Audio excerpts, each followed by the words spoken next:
सभी दोस्तों को मेरा नमस्कार। इंडियन एजुकेशन में आपका स्वागत है। मैं शुभम शर्मा आपको साइंस पढ़ाने जा रहा हूँ। आज हमारा टॉपिक है कोशिका। इसके बारे में अपन संपूर्ण जानकारी लेंगे।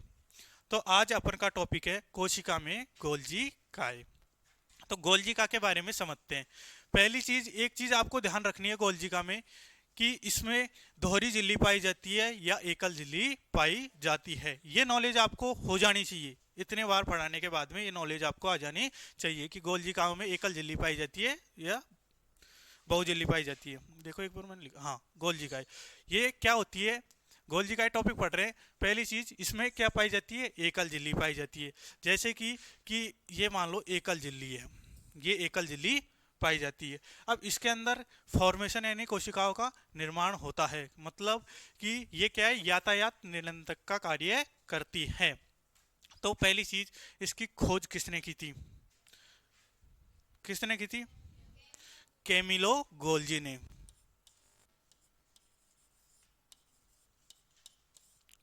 अब ये सीधा सीधा प्रश्न ऐसे ही आता है कि गोल्जी काय की खोज किसने की थी? कैमिलो गोल्जी ने।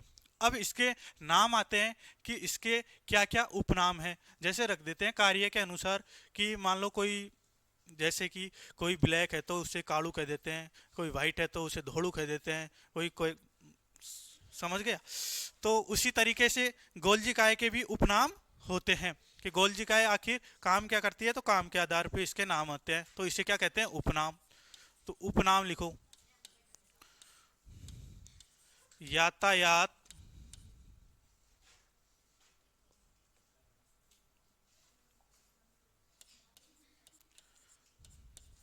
निरंतर।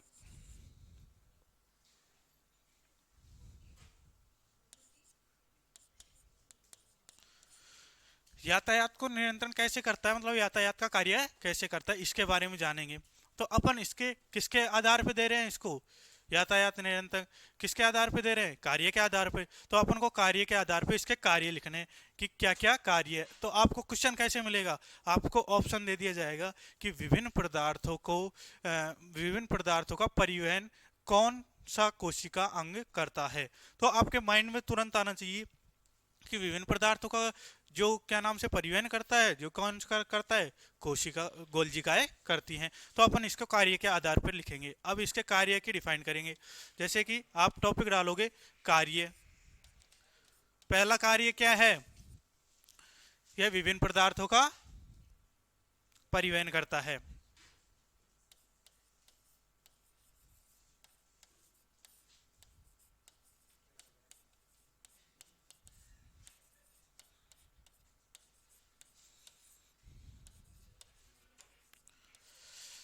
दूसरा क्या होता है कि मान लो कोई चीज है।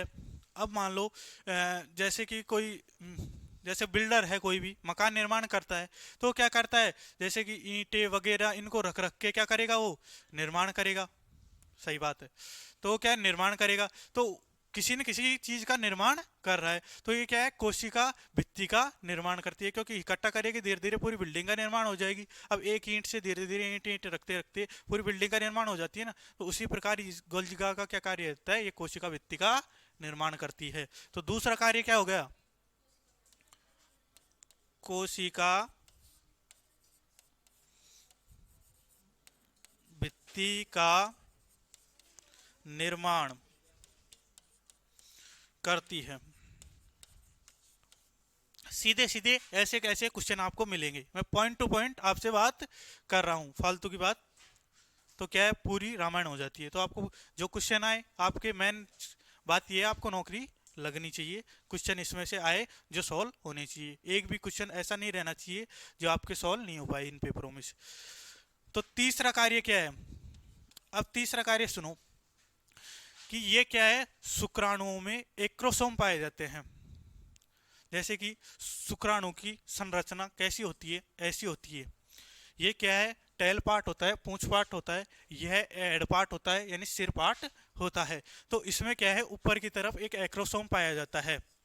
तो उस एक्रोसोम का क्या करते हैं? निर्माण करते हैं। तो अपना दूसरा कार्य क्या हो गया? यह शुक्राणुओं के एक्रोसोम का निर्माण करते हैं। तो लिखो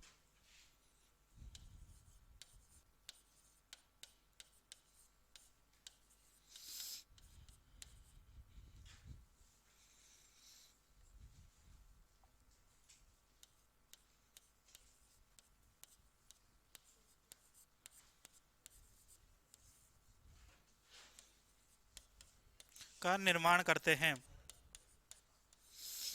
ठीक है, अब तीसरा कार्य क्या है कि अंतःप्रद्वीय जालिका जो पाई जाती है, अंतःप्रद्वीय जालिका, मैंने आपको पढ़ाया कि इसमें क्या पाई जाती है, एकल झिल्ली पाई जाती है। तो उसमें क्या है, उसमें सहायता करते हैं, अंतःप्रद्वीय जालिका में इसमें सहायता करते हैं। अब जब मैं आपको अंतःप्रद्वीय जालिका पढ़ाऊंगा तो इसके बारे में बात करूंगा कि अंतःप्रद्वीय जालिका में कैसे सहायता करते हैं। तो चौथा क्या हो गया, अंतःप्रद्वीय जालिका में सहायक।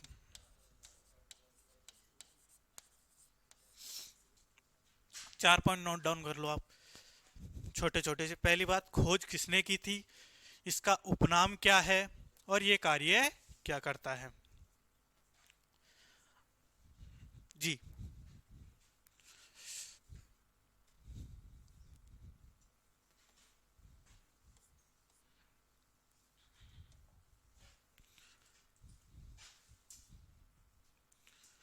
जल्दी उतारो,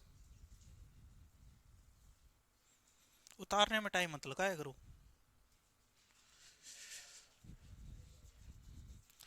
आंखों में कैप्चर कर लो, फिर बिना देखे उतार लेना, ये तो आईक्यू लेवल की बात है।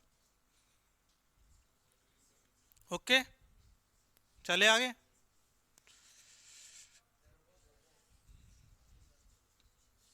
सबसे लास्ट में उतार लेना, मैं बैक कर दूंगा फिर बाद में। अब बात करते हैं अपन अंतःप्रद्वीय जालिका।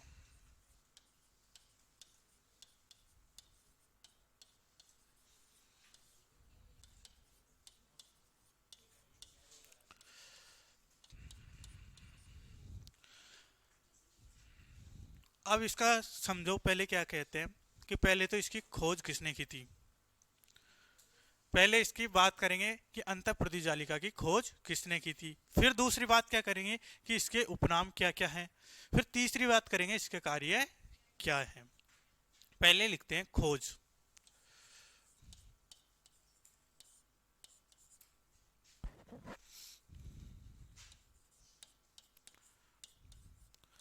एक पोर्टर नामक वैज्ञानिक था, उसने क्या की थी, इसकी खोज की थी। दूसरी बात, इसके उपनाम क्या क्या हैं। उपनाम ये है, यह कोशिका के कंकाल का निर्माण करते हैं। कोशिका का कंकाल जैसे अपना शरीर का ढांचा है, अपने शरीर के ढांचे का निर्माण भी हुआ है, इसके बारे में आपके चर्चा करूंगा। तो फिलहाल ये ध्यान रखना, यह कोशिका कंकाल का निर्माण करती है। अब वो कैसे करती है वो बताता हूँ, इसके उपनाम लिखना।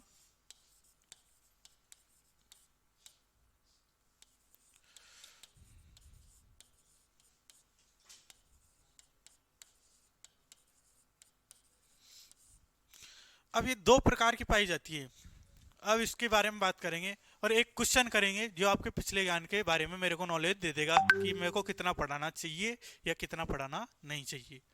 इस बात को मैं पूछूंगा ज़्यादा इंटेलिजेंटों से। तो इसके कार्य, अब इसके बारे में पढ़ते हैं कार्य। पहले ये पढ़ते हैं कि ये कैसे कोशिका का निर्माण करती है। तो इसके बारे में देखिए कि ये दो प्रकार की पाई जाती है, इसको समझना एक बार। इसके दो प्रकार पाए जाते हैं। क्या क्या प्रकार पाए जाते हैं, एक तो होती है चिकनी अंतःप्रद्वीय जालिका, एक होती है खुरदरी अंतःप्रद्वीय जालिका। अब आपको समझना कैसे, जैसे एक तो हो चिकनी सतह बिल्कुल, है ना, और एक हो जिसमें खुरदरी खुरदरी ऐसे खुरदरी खुरदरी टाइप, है ना। तो उस तरीके से बात करता हूं, जैसे कि एक एक पाई जाती है चिकनी अंतःप्रद्वीय जालिका, और दूसरी क्या पाई जाती है, खुरदरी अंतःप्रद्वीय जालिका। अब इनमें एक चीज का ध्यान रखना, पहली बात, क्वेश्चन इनमें से उठता है, वो कैसे उठता है वो बताता हूं मैं। पहली चीज कि चिकनी अंतःप्रद्वीय जालिका क्या होती है। चिकनी अंतःप्रद्वीय जालिका, जैसे कि मान लो ये कोई है, ये सतह है, कैसे भी मान लो, गोल तरीके से मान लो, एक ये सतह है मान लो। अब ये बिल्कुल एक सरफेस में है, बिल्कुल एक चिकनी सतह है। तो चिकनाई किस में होती है? आपको शॉर्ट ध्यान रखने की चीज़ बताऊं, चिकनाई वसा में होती है। जैसे कि वसा मतलब लिक्विड टाइप में होती है ना वसा। तो ये क्या करती है, चिकनी सतह होती है इसकी, ये क्या करती है, वसा का संश्लेषण करती हैं। आपको समझ में आना चाहिए कि चिकनी सतह के बारे में बात हुई। अब क्वेश्चन आ गया कि अंतःपृथ्वी जालिका की चिकनी सतह किसका संश्लेषण करती है? चार ऑप्शन आ गया, प्रोटीन का आ गया, वसा का आ गया, कुछ और तीन ऑप्शन दे दिए। तो आपको किसके में टिक करना है? वसा का संश्लेषण। तो इसमें क्या करना है, कार्य में लिखेंगे तो ये क्या करती है, वसा का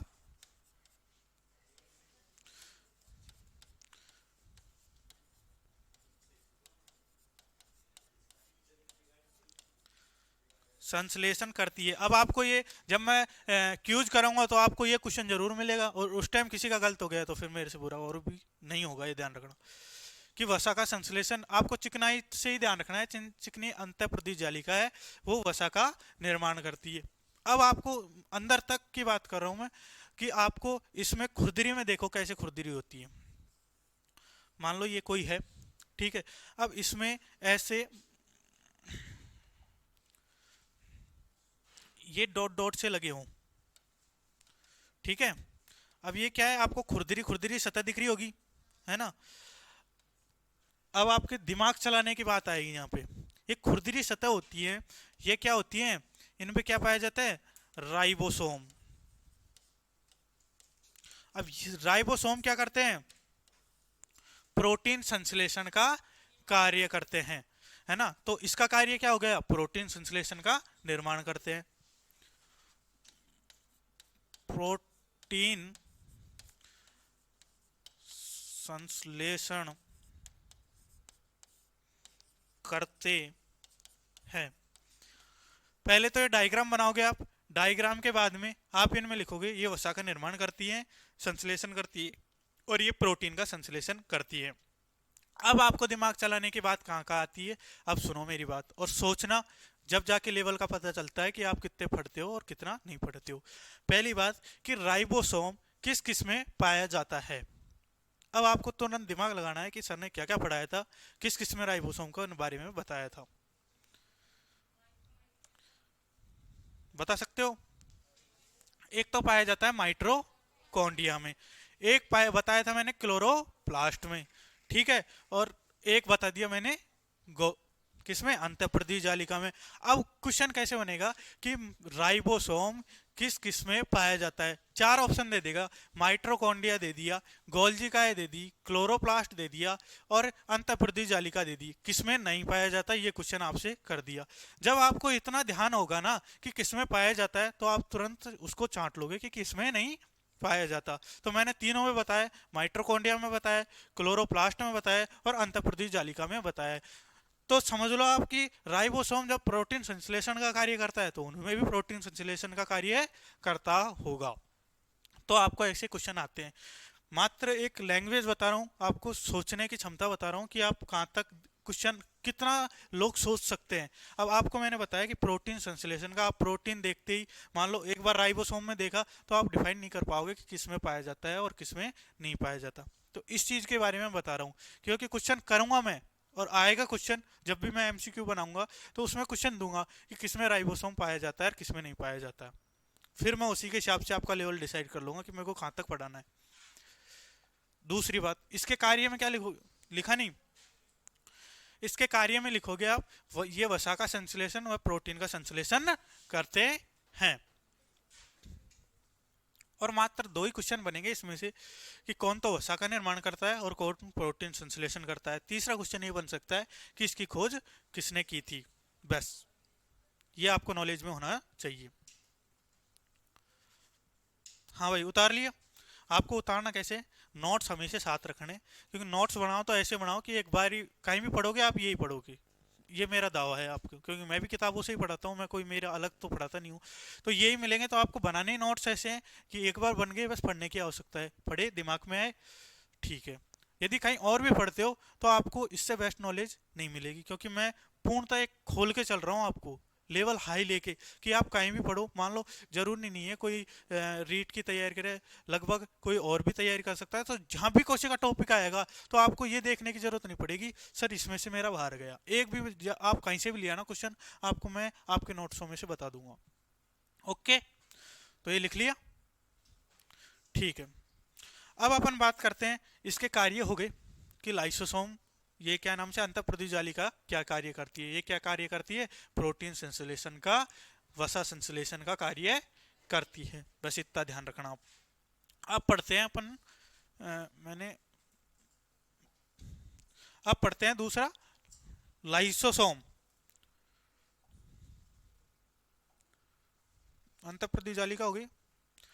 अब एक चीज तो ध्यान रखनी है, और मैंने लिख दिया था कि लाइसोसोम, लाइसोसोम क्या होता है, इस बात को ध्यान रखना है कि पहली चीज अपन को, वही मैं बार बार आपको इसलिए बोल रहा हूँ, अब मेरी 1 मिनट निकलती है इसमें बोलने में, पर आपके वापस रिवाइज हो कि लाइसोसोम में कितनी झिल्लियां पाई जाती हैं। एकल झिल्ली, ये आपकी सारणी मायने में आ जानी चाहिए। जब तक मैं कोशिका पूरी करूं लगभग सारणी तो आपकी रटी जानी चाहिए, क्योंकि 100% एक क्वेश्चन इसमें से आता है। तो पहले अपना यही होगा, खोज किसने की थी, डी दुब्बे ने खोज की थी, ठीक है, इसको समझना है, डी दुब्बे ने खोज की थी इसकी। फिर दूसरी बात, लाइसोसोम अपनी कोशिका में पाया जाता है, तो हर का अलग अलग कार्य बताया मैंने आपको कि ये कार्य क्या करता है, आखिर लाइसोसोम पाया जाता है तो पहली चीज ये समझो, इसमें क्या पाई जाती है, एकल झिल्ली पाई जाती है, एकल झिल्ली पाई जाती है। अब इसके कार्य क्या क्या है, पहले उपनाम की बात करें,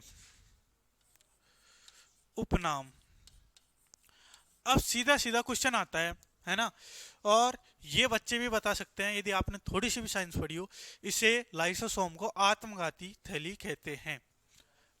अब क्यों कहते हैं इसके बारे में अपन पढ़ेंगे कि क्यों कहते हैं आखिर इसे आत्मघाती थैली। तो इसका उपनाम क्या लिखेंगे, इसे आत्मघाती थैली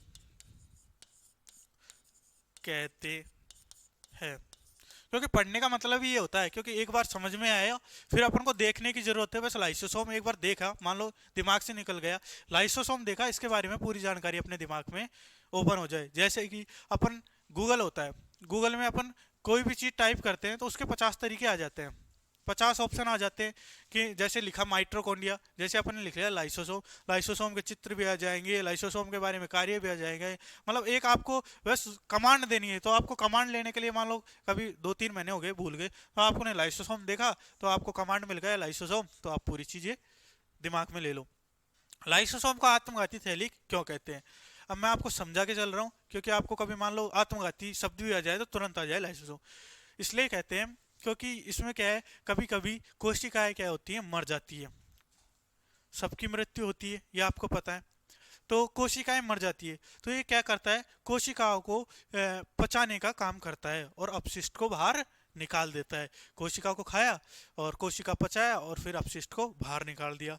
सर फिर आप बोलोगे सर ये तो आत्मघाती थैली कैसे कहा आपने, ये तो अपनी सुरक्षा कर रहा है, तो ये तो सुरक्षात्मक वो कहना चाहिए, आत्मघाती नाम क्यों दिया, क्या कारण हो सकता है इसे आत्मघाती थैली का।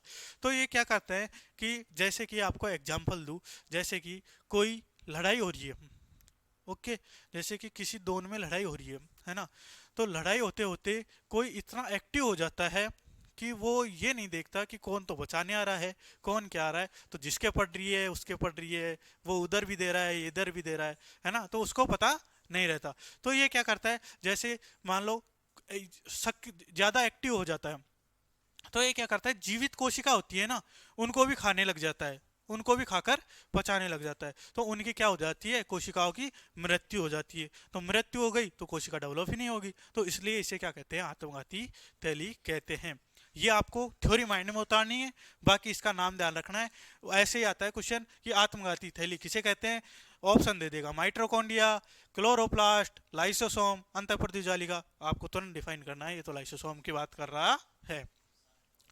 तो अब लिखो इसमें क्या है, इसकी थ्योरी लिख लो थोड़ी सी। मृत कोशिका के होने पर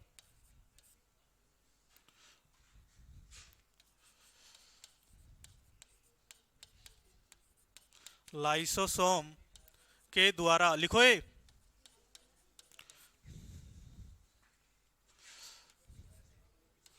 उसे पचा लिया जाता है तथा अपशिष्ट पदार्थ बाहर निकाल देता है।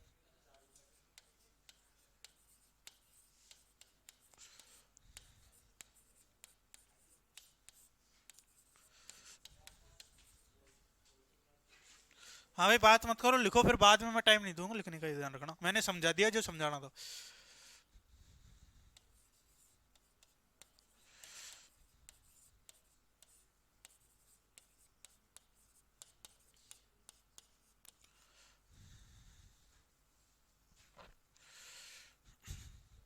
अब ये ध्यान रखना, एक चीज और बताना चाहता हूँ कि ये क्या नाम से मृत कोशिका, इसमें क्या है, एक एंजाइम पाई जाता है जो पचाता है। आपको और अंदर की नॉलेज दे देता हूँ कि इसमें हाइड्रोलाइटिक एक एंजाइम पाई जाता है, वो कार्य करता है पचाने का। लेकिन अपन, जैसे कि मान लो सर ने कोचिंग खोली है, अब कोचिंग में पढ़ाने का काम मैं कर रहा हूँ, लेकिन जो जाता है वो किसके नाम पे जाएगा, सर के नाम पे। तो उसी तरीके से मैं बताना चाह रहा हूँ, जैसे लाइसोसोम, अभी आपसे पूछेगा कि आत्मघाती थैली किसे कहते हैं, तो लाइसोसोम को, लेकिन आपको एंजाइम का ही नाम बता दिया। जैसे कि कोचिंग में पढ़ा रहा हूँ और आपसे पूछ लिया कि कौन पढ़ाता है वहाँ पे, तो आप मेरा नाम बताओगे। तो उसी प्रकार मान लो एंजाइम का नाम पूछ ले, तो एंजाइम का नाम लिख लो, ब्रैकेट में लिख लेना एंजाइम।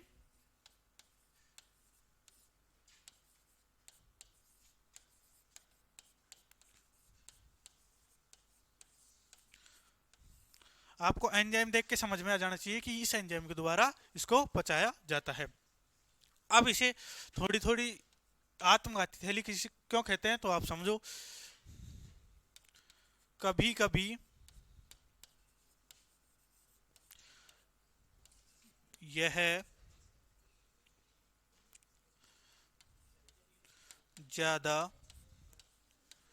सक्रिय होकर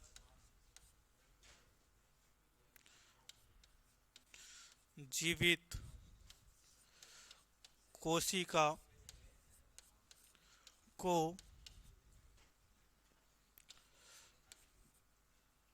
पचा लेता है।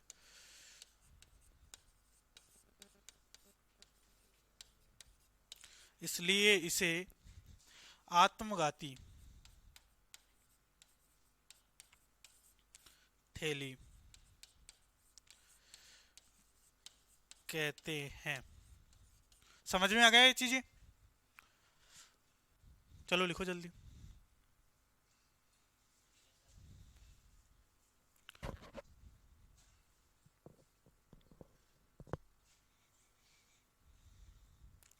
जल्दी उतारो, उतारने में टाइम मत लगाओ।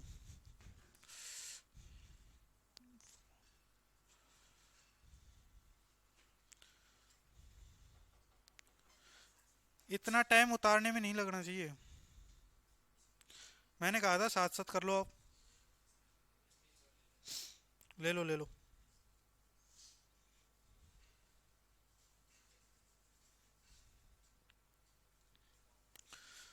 ओके।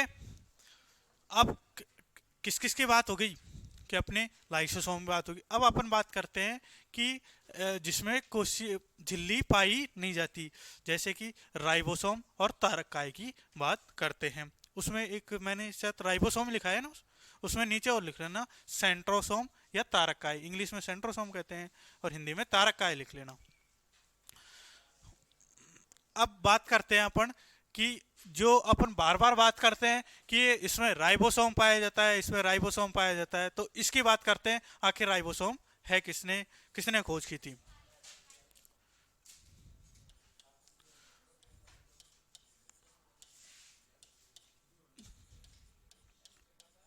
आवाज मत करो भाई, पढ़ो। राइबोसोम की पहले बात करते हैं, खोज।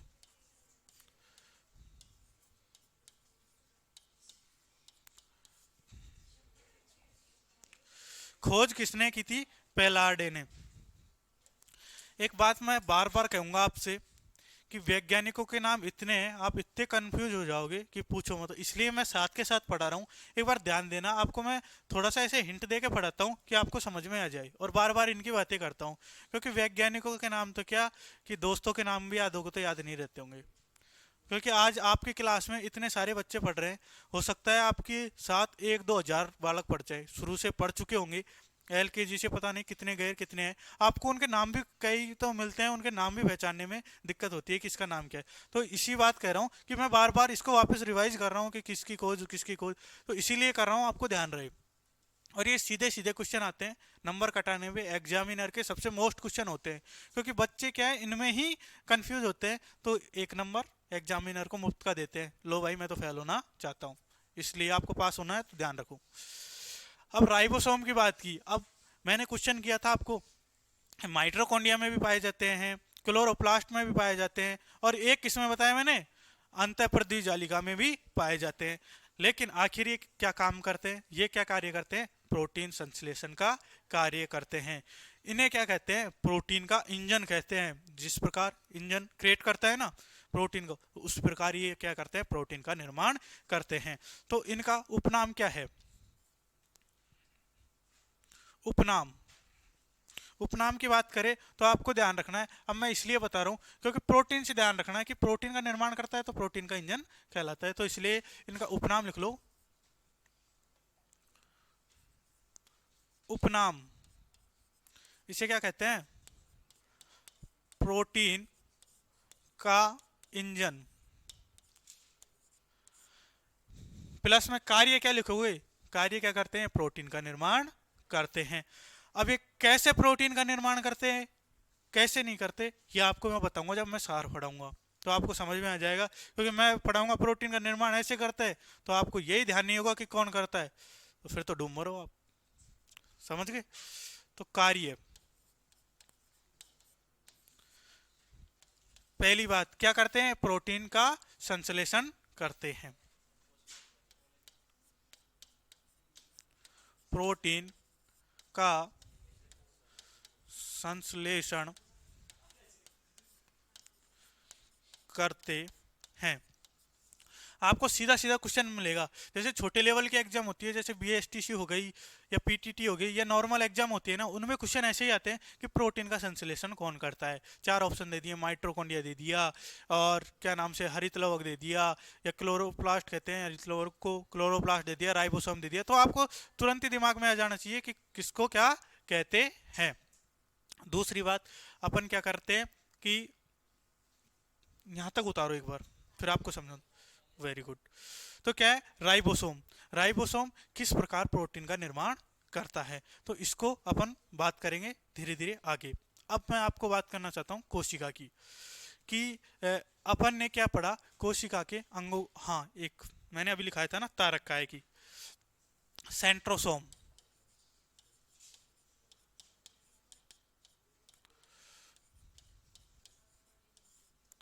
या इसे हिंदी में कहते हैं तारक काय। आखिर ये होता क्या है, बस इतना सा समझना है अभी, फिर आपको मैं पूर्णतः पढ़ाऊंगा। ये क्या करता है कि कोशिका का विभाजन में सहायता करता है। तो इसका कार्य क्या हो गया कि ये कोशिका का विभाजन में सहायता करता है। जैसे कि ये कोशिका है, इस कोशिका का विभाजन में सहायक हुआ, तो ये 2 कोशिका बन गई, फिर किया, फिर 3-4 ऐसे कोशिका बनी। अब इसको आपको मैं जब विभाजन पढ़ाऊंगा ना, अब इसके बाद में विभाजन टॉपिक चलेगा, उसकी नॉलेज देता हूँ। विभाजन टॉपिक चलेगा, विभाजन के बारे में अपन सारे एक एक ही उसमें विभाजन की बात कर लेंगे। फिर अपन पढ़ेंगे कि हार्मोन्सों के बारे में, उसमें मैं आपको बताऊंगा कि किस हार्मोन के बारे में क्या क्या होता है। फिर मैं पूछूंगा वापस कोशिका के बारे में। ये ध्यान रखना आप, मेरा ये मोटिव रहता है कि आपके दिमाग में कैसे न कैसे बैठा दूं, तो इस चीज को ध्यान रखना, यदि गलत फायदा जो उठाएगा पछताएगा। तो इसका कार्य क्या है? कोशिका विभाजन में सहायक। कार्य कोशिका विभाजन में। अब देखो ये सीधा सीधे क्वेश्चन आएंगे, ये आपको नॉर्मल वे में बता रहा हूं मैं एक तरीके से, और इतना डीपली लेके जा रहा हूं कि आप सोच भी नहीं सकते कि आखिर ऐसा मटेरियल मिल भी सकता है या नहीं। तो इसीलिए मैं कह रहा हूँ इसको ध्यान रखना। अब ये शब्द मैं बाद में लूंगा ना, तो आपके दिमाग से निकल गया ना ये गलती से कि ये कोशिका का विभाजन करते हैं, तो आप मात्र सेंट्रोसोम, तारकाय तारकाय तारकाय यही कहता रहूंगा मैं, आपको समझ में नहीं आएगा कि आखिर ये कर क्या रहा है। तो इस चीज की आपको नॉलेज रखनी है, आखिर ये करता क्या है भाई। तो ये कोशिका का विभाजन करता है। अब आपको मैं क्या कहना चाह रहा हूँ ये समझो। एक कोशिका होती है, अब कोशिका के अंदर जो भी कोशिका अंग होते हैं उनके बारे में अपन ने समझा कि भाई माइटोकॉन्ड्रिया क्या काम करता है, पादपों में क्लोरोप्लास्ट पाया जाता है वो क्या कार्य करता है, और गोल्जी गाय क्या काम करती है, लाइसोसोम क्या कार्य करता है। अब जैसे कि मान लो अपन ने एक मिक्सर बनाया, जैसे कि अपन ने कोई भी चीज बनाई, सब्जी ले लो, कुछ भी मान लो सब्जी ले लो, है ना। अब पहले तो क्या है, अपन ने मसाला तैयार किया, रखते हैं मसाला कि सब्जी भी काट के रखी और मसाला भी रखा, नमक मिर्ची ये सारी चीजें रख ली अपन ने। जैसे कि अब कोशिका की बात करें तो अपन ने इनकी सारी चीजों को डिफाइन कर लिया कि कोशिका में ये चीज अपन को इसके अंदर पाई जाती है, जैसे कि सब्जी में नमक मिर्ची जो भी सब्जी हो उसकी। तो इसी तरीके से अपन ने अब कोशिका को बंद करने का काम आ गया, अंदर की चीजें अपन ने रख ली। अब कोशिका के बारे में समझाना चाहता हूं। कोशिका कोशिका द्रव। अब देखो मान लो ये कोई कोशिका है, ठीक है। इस कोशिका में एक कोशिका द्रव पाया जाता है, ये द्रव हो गया। कोशिका के अंदर एक केंद्रक पाया जाता है, केंद्रक। इतनी चीज आपको समझनी है क्योंकि अभी मैं आपके दिमाग में बैठा रहा हूं, जब तक आपको पूरा आगे तक लेके चलूंगा ना तो आप ये भूल जाओगे, इसलिए आपके दिमाग में भी बैठाने की कोशिश कर रहा हूं कि पहली चीज ये ध्यान रखनी है। अब अपन ने क्या है, इसके अंदर की चीजें पढ़ ली कि ये माइटोकॉन्ड्रिया है, राइबोसोम है, कि किसमें क्लोरोप्लास्ट है, कि किसमें अंतःप्रद्युजालिका है, क्या कार्य करती है, इन चीजों को अपन ने आराम से डिफाइन कर लिया। अब इसकी बात करते हैं कि पहले कि कोशिका द्रव, अब ये क्या है, द्रव में रहती है, एक पीले रंग का गाढ़ा पदार्थ होता है। अब अपना वही मोटिव कि इसकी खोज किसने की थी, है ना। तो पहले लिखे कोशिका द्रव, इसकी खोज, क्योंकि सबको किसी न किसी ने खोजा है। इस बात को आप ध्यान रखना, साइंस एक ही चीज पे मात देती है, क्योंकि वैज्ञानिकों के नाम अभी तो क्या है मैं आपको समझा के चल रहा हूँ, नहीं आप खुद पढ़ोगे ना तो वैज्ञानिकों के नाम ऐसे हैं अटपटे, जिनको यदि आपने यहाँ कोई नाम रख दे किसी का तो उसकी तो बेइज्जती बहुत तेज हो जाए। तो इसे खोजा किसने था, पुरकेंजे ने खोजा था। अब आपको एक चीज और बताता हूं, एक वैज्ञानिक था, इसके बारे में छोटा सा बताया, अभी पूर्णतः इसकी बात करेंगे। अब सुनो एक चीज कि एक वैज्ञानिक था, थ्योरी सुन लो। एक वैज्ञानिक था हक्सले नाम का, हक्सले नाम का। ये क्वेश्चन आता है एग्जामिनर का, सबसे मोस्ट क्वेश्चन है रीट में, मैंने 2-3 पेपरों में देख लिया इस वजह से। हक्सले है आधा कै से ले, हक्सले नाम का एक वैज्ञानिक था। इसने इसने जो कोशिका द्रव होता है उसको कोशिका का भौतिक आधार बताया कि ये कोशिका का क्या है, भौतिक आधार है।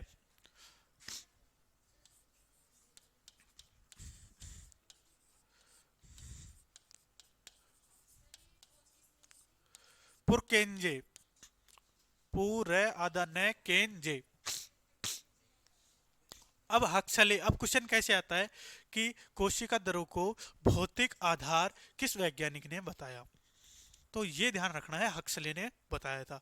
ये मोस्ट इंपॉर्टेंट क्वेश्चन है हर एग्जामों में। आपको जब भी आप किसी के भी क्विज देखोगे ना आप कोशिका के, तो आपको 100% ये क्वेश्चन मिलेगा। एक, ओमनी सेलुला ई सेलुला सिद्धांत किसने दिया, और एक ही एग्जामिनर का सबसे मोस्ट क्वेश्चन है। बार बार इनमें मात खाते हैं बच्चे, इसलिए पूछते हैं। तो आपको ये चीजें बताई। कोशिका के अंदर जो भी चीजें पाई जाती है, जैसे माइट्रोकॉन्ड्रिया, क्लोरोप्लास्ट, इन सभी चीजों की अपन ने एक एक करके बात कर ली। अब बात करेंगे कोशिका विभाजन क्या होता है। अब इसको बात करेंगे अपन कल। अब कल मिलते हैं, फिर आप अपन इसकी कोशिका का सार की बात करेंगे, जिसमें मात्र आधे घंटे में पूरी कोशिका फिनिश, जिसमें आपको ये नहीं मिलेगा जो ज्यादातर पॉपुलर क्वेश्चन है, उसमें सब पॉपुलर क्वेश्चन आ जाएंगे आपके। ठीक है, ओके, थैंक यू।